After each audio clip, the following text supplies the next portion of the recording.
오늘은 마태복음 강의 72번째 시간으로 랍비여 나는 아니지요 라는 제목으로 하나님 말씀 전할 때에 크신 은혜가 있기를 주의 이름으로 축원합니다. 우리는 지난주에 예수님을 너무나 사랑하여서 자신의 거의 전 재산인 향유 옥합을 깨트린 여인에 대한 이야기를 들었습니다. 그녀는 예수님의 제자도 아니었고 부자이거나 귀한 신분도 아니었지만 예수님을 사랑하는 마음만은 누구보다도 깊은 여인이었습니다. 예수님의 측근인 제자들은 그 여인의 귀한 섬김을 보고도 오히려 비난하고 책망하였죠. 제자들은 이 여인이 예수님을 얼마나 깊이 사랑하는지 이해하지 못했을 뿐만 아니라 십자가의 신비를 깨닫지 못했기 때문에 그렇게 여인을 비방했던 것입니다. 이 향유를 예수님께 부은 사건이 예수님에 대한 가장 큰 호의가 행해진 사건이라면 오늘 본문에 나오는 제자들의 모습, 특별히 가룟 유다의 모습은 예수님께 가장 큰 불친절과 불의를 행한 사건이라고 할 수 있습니다. 오늘 본문은 가룟 유다의 배신, 그리고 우리가 잘 알고 있는 최후의 만찬, 그리고 베드로가 3번 부인할 것을 예언하시는 그러한 말씀입니다. 오늘 유다의 배신과 제자들이 예수님을 버릴 것을 아시면서도 끝까지 사랑하시는 예수님의 모습을 통해 오늘 큰 은혜가 임하는 귀한 시간 되시기를 주의 이름으로 축원합니다. 첫 번째로는 가룟 유다의 배신입니다. 오늘 14절에서 16절에 보면 유다가 대제사장들에게 찾아가서 예수님을 넘겨주는 장면이 기록되어 있죠. 오늘 우리는 이 말씀을 통해서 인류의 역사 이래 가장 불행하고 비참한 인간의 모습을 보게 됩니다. 그가 바로 가룟 유다이죠. 그런데 오늘 말씀 14절에 보면 그는 12 중에 하나였습니다. 오늘 14절에 보니까 그때의 12 중에 하나인 가룟 유다라 하는 자가 12 중에 하나, 예수님의 제자 중에 하나였다라고 이렇게 얘기를 하고 있죠. 그런데 요한복음 6장 70절에 보면 너희 중 한 사람은 마귀니라 라고 예수님이 가룟 유다에게 이렇게 이야기를 말씀하십니다. 12 중에 예수님이 택한 최측근인 제자 중에 하나가 마귀였다고 한다면 우리는 이 지구상에 있는 어떤 단체도 완전히 순수하다고 기대할 수는 없을 것입니다. 그것은 완전한 하나님 나라가 임할 때까지는 심지어 교회도 불완전하고 인간이 속한 모든 단체는 완전할 수 없다는 것을 의미합니다. 이 가룟 유다는 예수님을 넘겨주기 위해서 대제사장을 찾아갔죠. 그가 대제사장을 찾아간 것은 대제사장들이 먼저 유다에게 제의한 것이 아닙니다. 그리고 또 어떤 거래를 유다에게 먼저 제의한 것이 아니라 자발적으로 유다 스스로 대제사장들에게 먼저 찾아갔다는 것이죠. 그런데 이 대제사장들은 예수를 넘겨주겠다라는 유다의 제의를 듣고 굉장히 기뻐했습니다. 왜냐하면 이 대제사장들이 예수를 잡으려고 해도 많은 군중들 때문에 잡지 못했는데 이 유다의 제안은 아무도 없는 곳, 제자들만 아는 곳, 그래서 그들이 마음대로 예수님께 해를 끼쳐도 전혀 상관없는 비밀한 곳을 알려주겠다라는 것이기 때문에 그들은 유다의 제의를 기쁘게 받아들였죠. 그렇다면 가룟 유다는 왜 예수님을 배반했을까? 우리 복음서를 읽어보면요, 예수님께서는 배반할 가룟 유다에 대해서 미리 아시고 다른 제자들과 다르게 대하신 적이 없습니다. 혹은 다른 제자들을 보면서 유다가 시샘이 나도록 다르게 차별하신 적이 없는데 가룟 유다는 예수님을 팔아 넘겼죠. 이 가룟 유다는 예수님을 미워한 것이 아닙니다. 그는 본을 사랑했기 때문에 예수님을 팔아 넘긴 것입니다.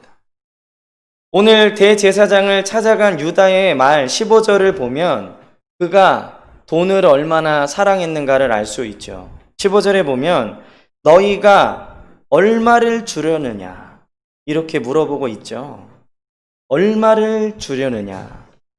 오늘 유다의 모습을 보면서 배교의 뿌리는 돈의 부족함이 아니라 돈을 사랑함에 있다는 것을 우리는 알 수 있습니다. 우리가 주님을 배반할 때 돈이 부족해서 배반하는 게 아니라 돈을 사랑하기 때문에 배반한다는 것이죠. 돈을 사랑하는 것이 일만하게 뿌리라고 성경은 우리에게 계속해서 경고하고 있습니다. 돈을 사랑하면 예수님의 제자라도 예수님을 팔아버릴 수 있습니다. 가룟 유다는 돈을 받은 다음부터 오늘 말씀에 보면 16절에 예수를 넘겨줄 기회를 찾았다는 것이죠. 언제 예수를 넘겨줄까? 돈을 받은 다음부터 예수를 넘겨줄 기회를 찾고 있었습니다. 가룟 유다가 돈을 사랑해서 예수님을 넘긴 것처럼 배교한 교회들은 이렇게 예수님을 넘길 기회를 찾습니다. 배교한 교회들은 돈을 위해 예수님을 기꺼이 넘기죠. 그들은 권력과 세상의 즐거움을 위해서 예수님을 넘깁니다. 그리고 그런 것들을 더 소유하기 위해 예수님을 넘길 기회들을 찾습니다. 그것은 시대적인 기회일 수 있고 상황적인 기회일 수 있죠. 우리 한국교회 역사 가운데 이 예수님을 넘겨준 일들이 참으로 많이 있었습니다. 우리 한국교회가 두고두고 회개해야 될 1938년에 평북노회, 전북노회, 경북노회 및 한국교회 총회 전체가 신사참배를 허용한 그 일부터 최근에 일어나고 있는 정치와 교회의 민망한 만남까지 한국교회는 돈과 권력 앞에 예수님을 넘길 기회를 봐왔고 기회가 되면 예수님을 넘겼습니다.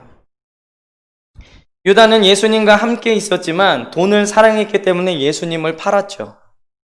교회가 예수님에 대해서 말을 할지는 모르겠지만 결국 예수님을 진실되게 믿지 않으면 그 마음에 돈과 세상이 들어와 차지하게 되는 것입니다.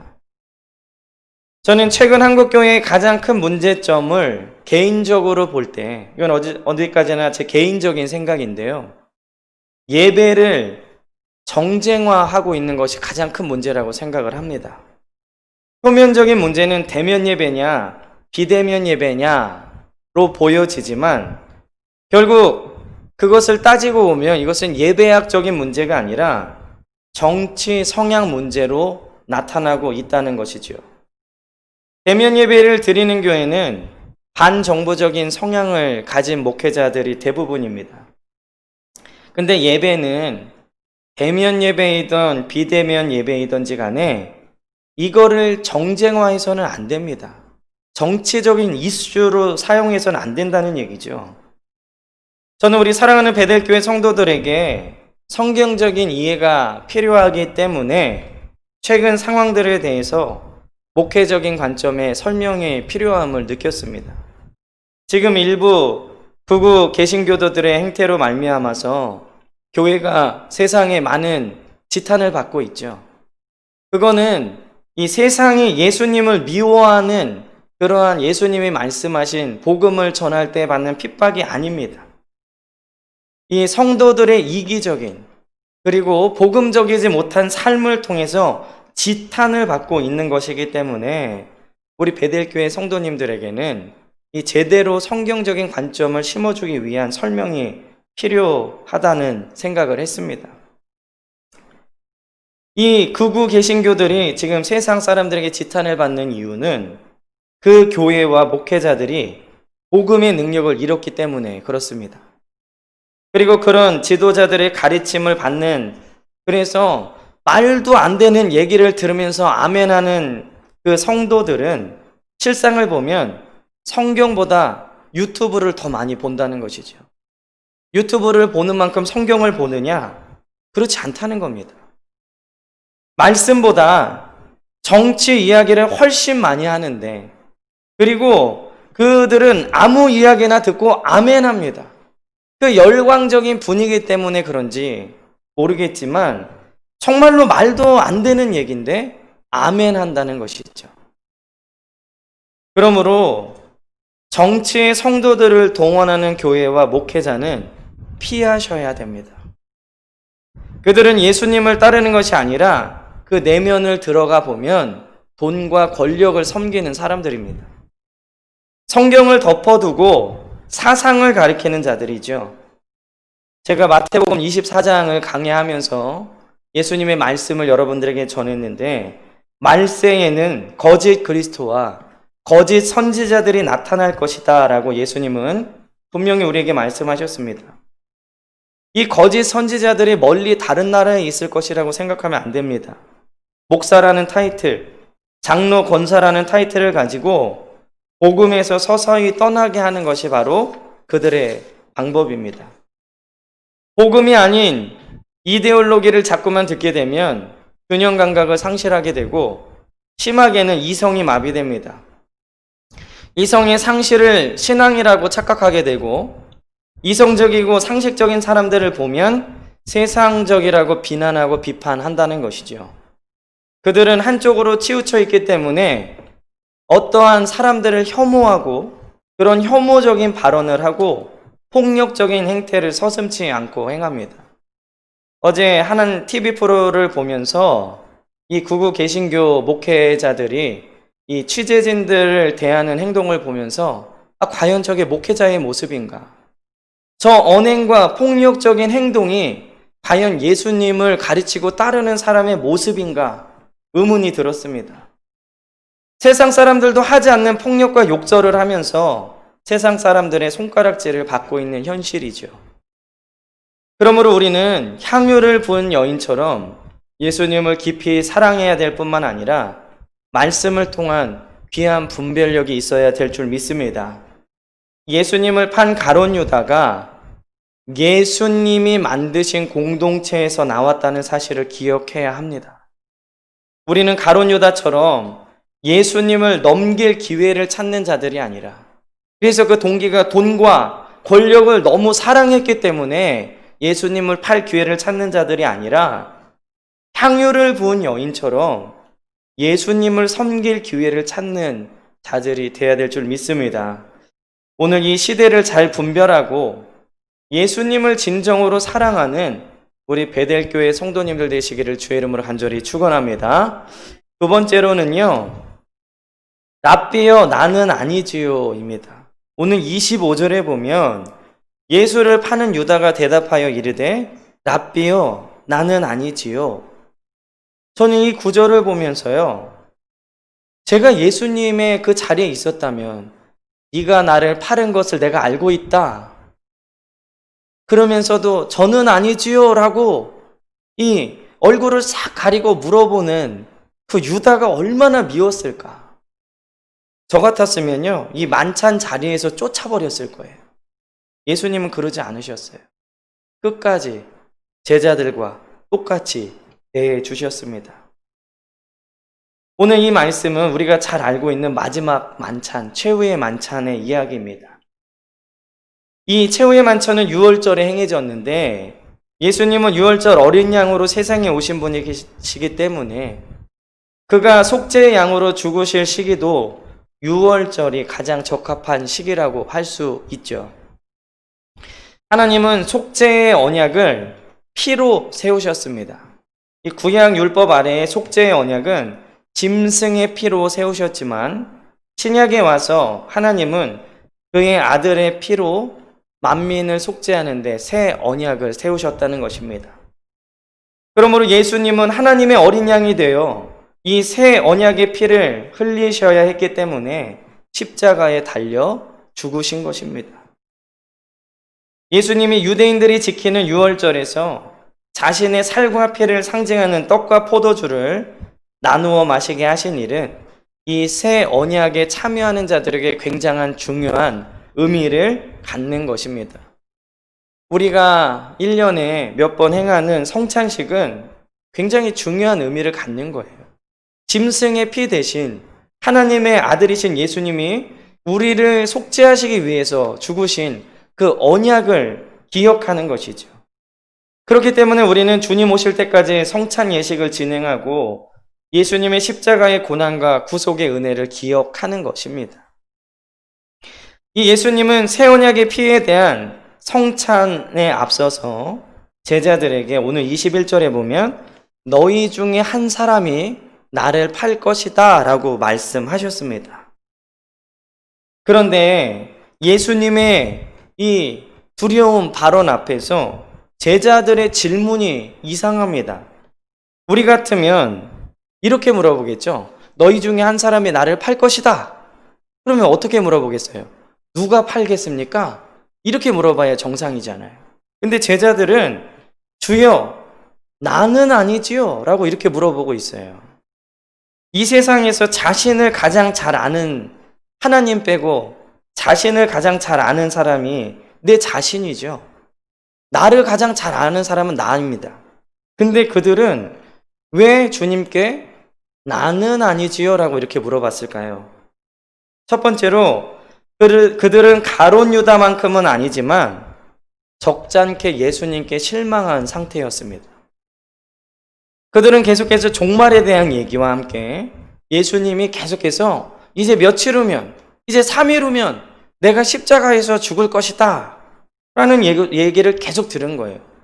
아니, 우리가 생각했던 로마를 정복하고 다윗의 왕국을 회복한 것 같지도 않은데 이제 며칠 후면 죽으신다니 이게 무슨 얘기일까? 그들은 고민하면서 서서히 실망을 하고 있는, 그래서 그 극단적인 모습이 나타난 게 바로 가룟 유다이죠. 예수님의 죽음을 들은 그들은 예수님에 대한 기대와 소망이 점점 사라지고 있었던 것입니다. 우리도 신앙생활을 하다 보면요, 이 제자들처럼 실망과 낭망에 빠져들 때가 있습니다.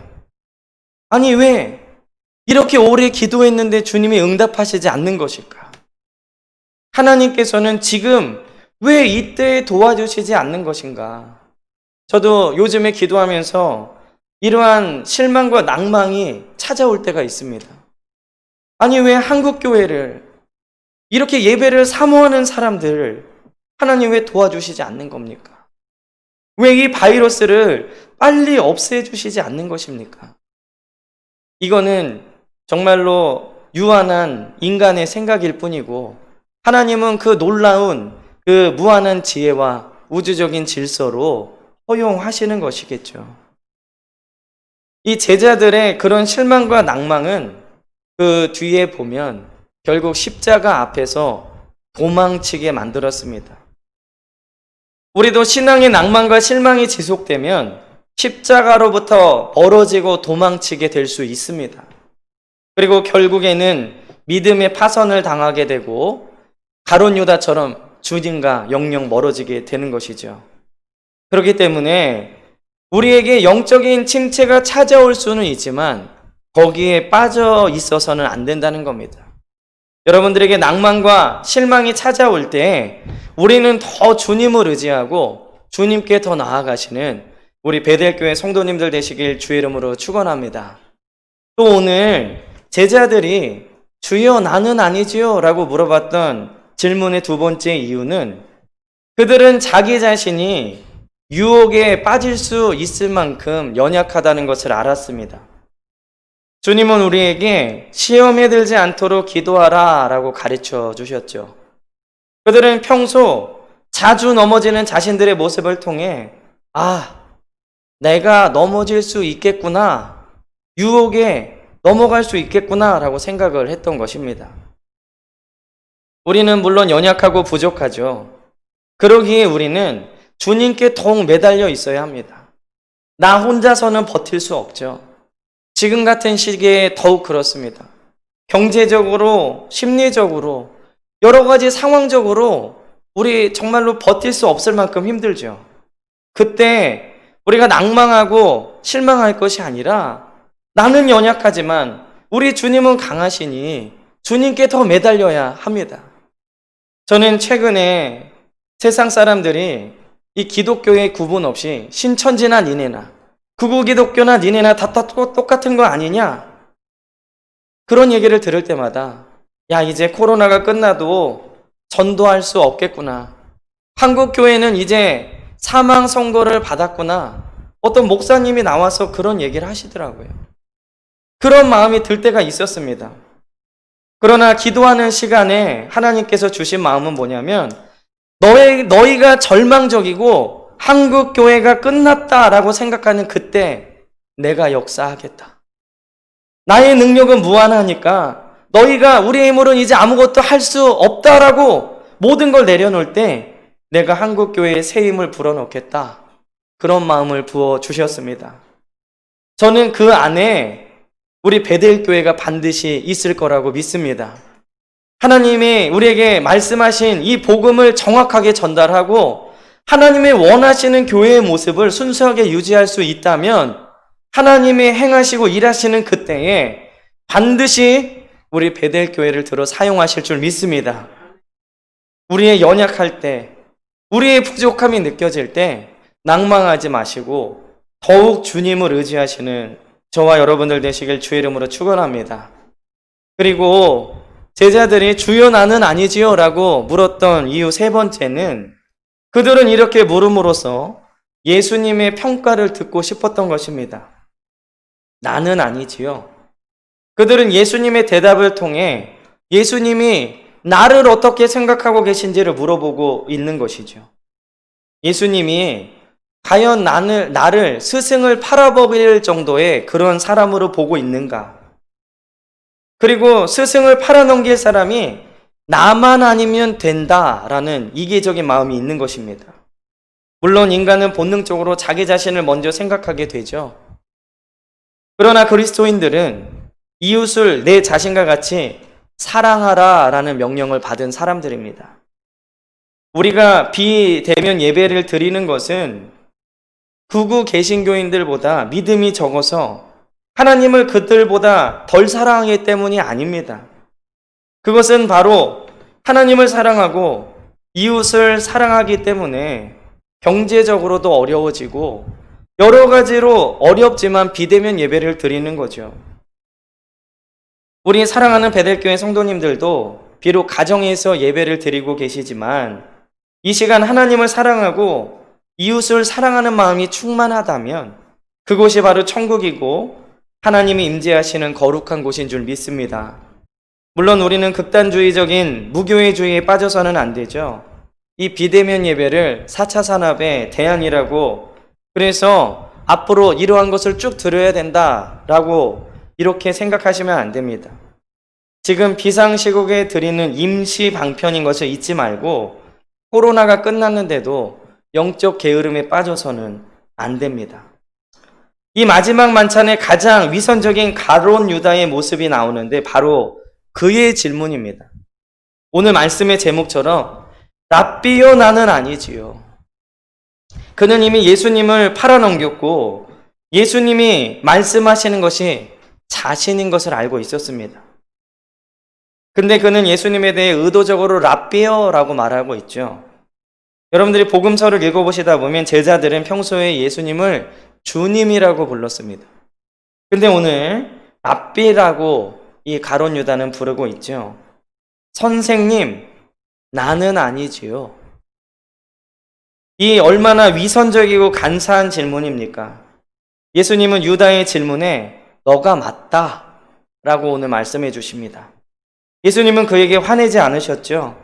다만 너가 맞아 그렇게 알려주시면서 그에게 회개의 기회를 그리고 자신이 벌인 이 끔찍한 일을 돌이킬 수 있는 기회를 그리고 천국에 들어갈 수 있는 기회를 주신 것입니다.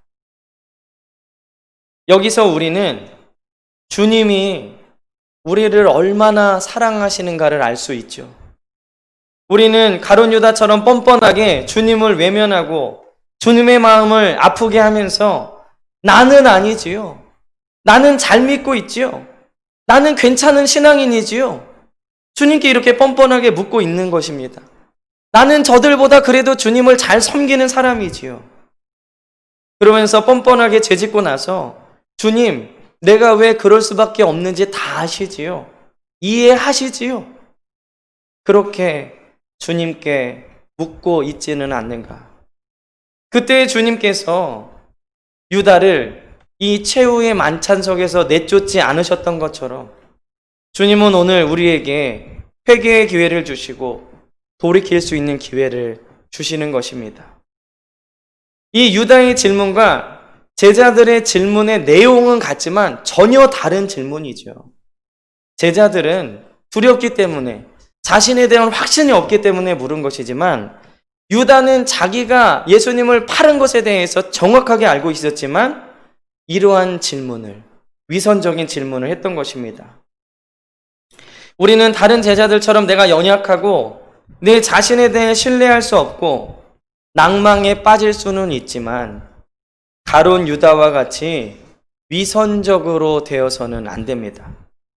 우리는 주님께 솔직하게 모든 것을 내려놓고 용서를 구할 수 있는, 주님 제가 잘못했습니다, 주님 왜 그런지 아시지요가 아니라 주님 제가 잘못했습니다, 주님 제가 넘어졌습니다, 주님 제가 연약합니다, 용서해 주십시오 라고 말할 수 있는 저와 여러분들 되시기를 주의 이름으로 축원합니다. 마지막으로는 자기 의지를 선택한 베드로입니다. 이 최후의 만찬이 끝나고 예수님과 제자들은 감람산으로 자리를 옮기죠. 그리고 그곳에서 맨 처음 말씀하신 것이 뭐냐면 오늘 밤에 너희가 나를 버리고 도망갈 것이다. 그때 베드로가 호언장담합니다. 다른 사람들은 다 주를 버려도 나는 절대로 주님을 버리지 않겠습니다. 그랬더니 주님이 그래, 너가 너의 얘기한 것을 지켜봐라 라고 말씀하신 것이 아니라 내가 다구기 전에 오늘 나를 3번 부인할 것이다. 그랬더니 베드로가 또 한 번 장담하죠. 저는 절대 부인하지 않겠습니다. 모든 제자들도 그와 같이 말했습니다. 세상에는요, 자기의 의지로 성공한 사람들이 있습니다. 가끔 TV 세상에서 성공한 사람들의 이야기를 보면 얼마나 철저한지 몰라요. 잠자는 시간, 스케줄, 그리고 장사하는 사람이면 물건하는 관리, 얼마나 철저하게 재정을 관리하고 시간을 관리하고 자기 관리가 얼마나 철저한지 몰라요. 자기 몸에 대한 관리, 이 철저한 자기 관리를 통해서 모든 것을 이루고자 하고 그것을 이룬 사람들이 실제로 있죠. 하지만 자기의 의지는 언제든지 나약해질 수 있다는 것을 우리는 알아야 합니다. 후에 보시겠지만 죽음 앞에서 베드로의 의지는 한낱 계집종의 한마디에 예수님을 저주하는 연약함으로 끝났습니다. 사실 올해는 제가 3년 차지만 이 담임 목사로 위임받은 지 만으로 2년 차이기 때문에 굉장히 중요한 해이기도 하고 많은 계획들이 있었습니다. 근데 어떤 사람의 얘기처럼 올해 2020년은 내 인생에 없어진 1년이다 라고 말할 만큼 계획대로 아무것도 하지 못했죠. 여러분들의 계획도 마찬가지였을 것입니다. 그런데 내 계획대로 아무것도 하지 못했다고 하더라도 이 1년이 허비된 것은 아닙니다. 어느 해보다도 나라와 민족을 위해서, 교회를 위해서, 그리고 하나님의 뜻을 위해서 우리 인간의 연약함을 깨닫는 그런 한 해였다라고 생각이 듭니다. 이 코로나가 언제 끝날지 끝을 기약할 수 없기 때문에 우리가 더 힘들고 절망적이긴 하지만 그러함에도 불구하고 이런 1년을 허락하신 하나님의 놀라운 계획이 있을 것이라는 것이죠. 그렇기 때문에 우리는 우리의 의지와 계획대로 되지 않더라도 낭망하실 필요가 없습니다. 오히려 베드로처럼 자기 의지만 믿고 살아온 사람은 이럴 때에 무너질 수 있습니다. 우리는 너무나 연약한 존재라는 것을 인정하고 주님만 의지할 수 있는 저와 여러분들 되시기를 주의 이름으로 축원합니다. 그러므로 우리는 의지가 강한 사람이 되기보다는 인내하는 사람이 되어야 될 줄 믿습니다. 예수님은 십자가에서 인내하셨죠. 예수님은 예수님을 버리고 흩어질 제자들을 보시면서 인내하셨습니다. 지금 우리는 인내가 필요할 때입니다.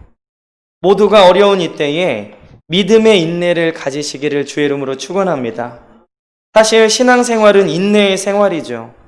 참아야 할 것이 너무 많고 기다려야 할 것이 너무 많습니다. 여러분들 말씀대로 살다 보면 참아야 될 게 너무 많죠.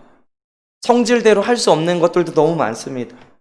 기다려야 할 것도 너무 많고요. 기도의 응답도 기다려야 되고, 목회자는 사람이 말씀을 통해서 어제보다 오늘 믿음이 확 변했으면 좋겠는데 서서히 자라는 그 사람들을 기다려야 되고, 우리 성도님들은 주님 오실 날을 기다려야 되죠.